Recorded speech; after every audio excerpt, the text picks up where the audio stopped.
अस्सलाम वालेकुम दोस्तों। सऊदी सिक्योरिटी फोर्सेस की जानिब से जब मंशियात फरोशों के खिलाफ प्लानिंग के साथ छापा मार कार्रवाइयां की जाती हैं, गैर कानूनी लोगों के खिलाफ प्लानिंग के साथ रेड्स की जाती हैं, या फिर गैर कानूनी तरीके से दखल अंदाजी करने वाले यानी मुल्क में दाखिल होने वाले गैर कानूनी तरीके से उनको पकड़ा जाता है, समझ आती है।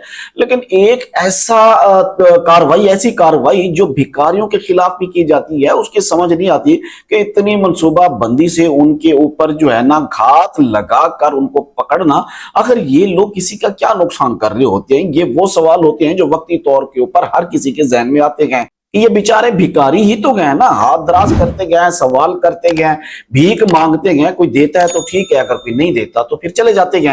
रात की तारीकी में छुपे वो चेहरे जो मासूम नजर आते हैं, जिनकी आंखों में भूख और बेचारगी की दास्तान नजर आती है, मगर क्या वाकई ये लोग इतने मासूम होते हैं जितना ये नजर आते हैं? सऊदी अरब के मुकद्दस सरजमीन पर एक ऐसा पुरइसरार नेटवर्क सरगर्म था सऊदी अरब में, जिसने रियासत को हिलाकर रख दिया था। एक ऐसा गिरोह जिसके खतरनाक इरादे भीख के पीछे छुपे, यानी जिसके खिलाफ एक ऐसा ऑपरेशन किया गया जो किसी हॉलीवुड फिल्म से कम नहीं है। उसकी वीडियोस आपको दिखाते हैं। मक्का और जद्दा की रोशन शहराएं, जहां रोजाना लाखों लोग अमन और सुकून की तलाश में आते हैं, मगर इन्हीं गलियों में एक तारीख हकीकत भी है। यहाँ लोग बच्चे गोद में लिए, खवातीन, कमजोर और बुजुर्ग नजर आने वाले अफराद, ये सब भीख मांगते नजर आते हैं। मगर इनकी हकीकत कुछ और है। ये सिर्फ भिखारी नहीं होते, ये एक मुनज्जम गिरोह का हिस्सा होते हैं जो इंसानियत का लिबादा ओढ़कर अपने मकरू अज़ैम पूरे कर रहे होते हैं।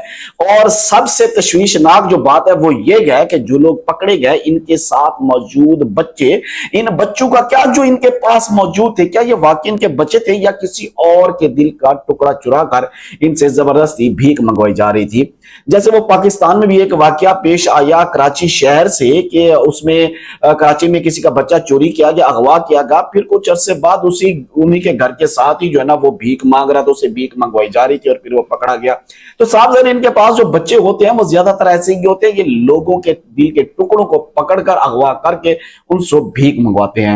सऊदी सिक्योरिटी एजेंसियों को इस गिरोह की सरगर्मियों की जो है ना भनक लग चुकी थी। ये एक आम ऑपरेशन नहीं था, इसके लिए सस्पेंस और हिकमत अमली की जरूरत थी।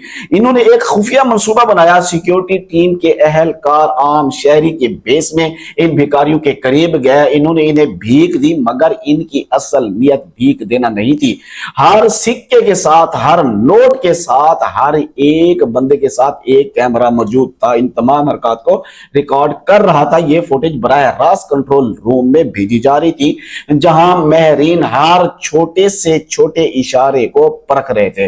इन भिखारियों की आपस में गुफ्तगू, इनका बॉडी लैंग्वेज, इनका ऑपरेट पैटर्न, सब कुछ मॉनिटर किया जा रहा था। और फिर बिल आखिर ऑपरेशन करके जी इन सब को गिरफ्तार कर लिया गया है। इदारों की तरफ से जारी करदा वीडियो में नजर आ रहा है कि एक खातून बच्चा लिए भीख मांग रही है, कोई गैर मुल्की गाड़ी का शीशा साफ करते हुए भीख मांगता है, कोई लंगड़ाता हुआ भीख मांग रहा है, कोई एक बुजुर्ग सा नजर आने वाले, यानी मुतअद्दिद लोग इस कार्रवाई में पकड़े गए हैं। सऊदी में इन स्टोरीज को ज्यादातर रिवील तो नहीं किया जाता, वरना ऐसे घिनौने काम करने वाले रोज पकड़े जाती है जिनकी तादाद गिनी भी नहीं जा सकती। अब इनको कोई माफी तलाफी नहीं होगी, क्योंकि इनके खिलाफ कैमरे के जरिए तमाम सबूत ऑलरेडी रिकॉर्ड करके इकट्ठे किए जा चुके हैं। दुआ है अल्लाह तबारक व तआला तमाम मुसलमानों को अपनी हिफ्ज़ व अमान में रखे। मुझे दीजिए इजाजत। अल्लाह हाफिज।